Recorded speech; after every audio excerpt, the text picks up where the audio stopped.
Hello, my name's Jamie. I play in a duo called Scribble Victory and we are from Derby in the United Kingdom. So I've probably been playing for about 16 years. I've never really had a lesson. I've kind of just discovered guitar myself. I found that it's been more rewarding for me to sort of explore and make sounds rather than follow a set of rules and playing certain chords and stuff like that. So this is an Epiphone. It's an EJ-200CE. It's kind of like the cheap version of the Gibson J200, made famous by Elvis. It's a great guitar. I absolutely love it, and it's a real steal. For I think I paid about £300 for it. So you get a lot of guitar for your money. It really holds its tuning really well. I really wanted something that had a jumbo sized body because I really like a lot of low end on guitars. So that's why I went for that.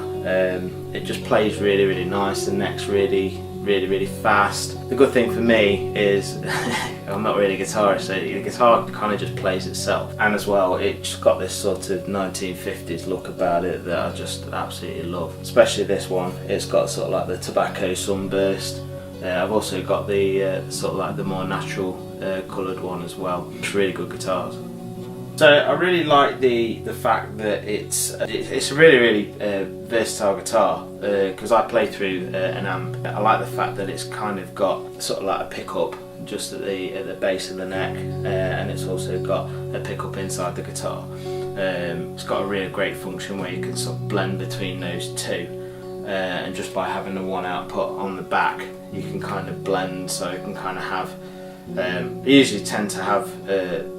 Both the dials, 10 and 2 really. It's just really versatile in that way, especially if you're controlling tones. The size of the gigs that I can play from really intimate venues to sort of big festival stages, so it just gives me that versatility. I play it in a really weird tuning, which a lot of guitarists might go at. I believe the technical term for it is open D5. The actual tuning of the strings is D, A, D, A, D, D, which is a really great tuning, but it's also a really lazy tuning. It suits my personality in the fact that whatever you play pretty much sounds glorious, and that's some tuning that I kind of like. I did discover it myself. I also found out that I think it's a guitarist from like Creed and Alter Bridge plays in that tuning as well, but I think he tunes down rather than tuning up, so I actually tune the strings up, which creates quite a lot of tension. You can usually get through quite a lot of strings through doing it that way. The reason I discovered that tuning was actually trying to learn like a Taylor Swift song or something like that. I think it was We Are Never Getting Back Together. Great song, still love it now, still vouch for it now. And it was just through messing around with that. I was sort of like trying to emulate that by playing as few strings as possible, and it was just through that I ended up stumbling across this tuning. So it's really great. You kind of get like a lot of sort of like low end on it as well. So like I said before, like I really like a lot of low end, but you can also kind of get like a nice sort of like twinkly drone over it. So whatever you play, you can kind of get like a low end. I really like that sort of that sort of tone really. At the moment I'm using Elixir, the sort of like medium. I think they are Nanoweb. Just really thick strings. Again, accentuates that low end. I play in a duo, so having that low end response sort of almost compensates for not having a bass players. I really like it. I think you can get like a real full low end sound, or at least a low mid sound that sort of compensates for, like I say, not having a bass player.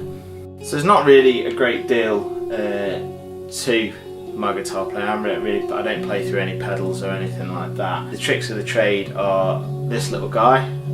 This is, I believe it's a Tanglewood Speedbar. Absolutely great bit of kit. I did use the Dunlop capos for a little bit, but these just seem to just have the right, to just put the right amount of pressure on the right points really. Other than that, I'm sort of like pushing an acoustic guitar beyond the boundaries of where it probably should be played. I play it more in the realms of how most people play an electric guitar, so I'm having to push the volume quite a bit, which is why I use a feedback eliminator. I use one of the Planet Waves ones. There isn't one in there at the moment. Just having that in there allows me to really crank up the volume and sort of not suffer the consequences of the piercing feedback really. And then also on the subject of Planet Waves, I do use the Planet Waves lead. I've got a few of them. They are quite expensive, but in my opinion with guitar leads they pretty much conk out if you buy cheap ones. So a little bit of a tip there, you buy cheap, you buy twice. So thanks a lot for watching my guitar rundown. You can subscribe to the Scribble Victory channel, ding that notification bell, and please stay tuned for more videos of the same. Thanks a lot.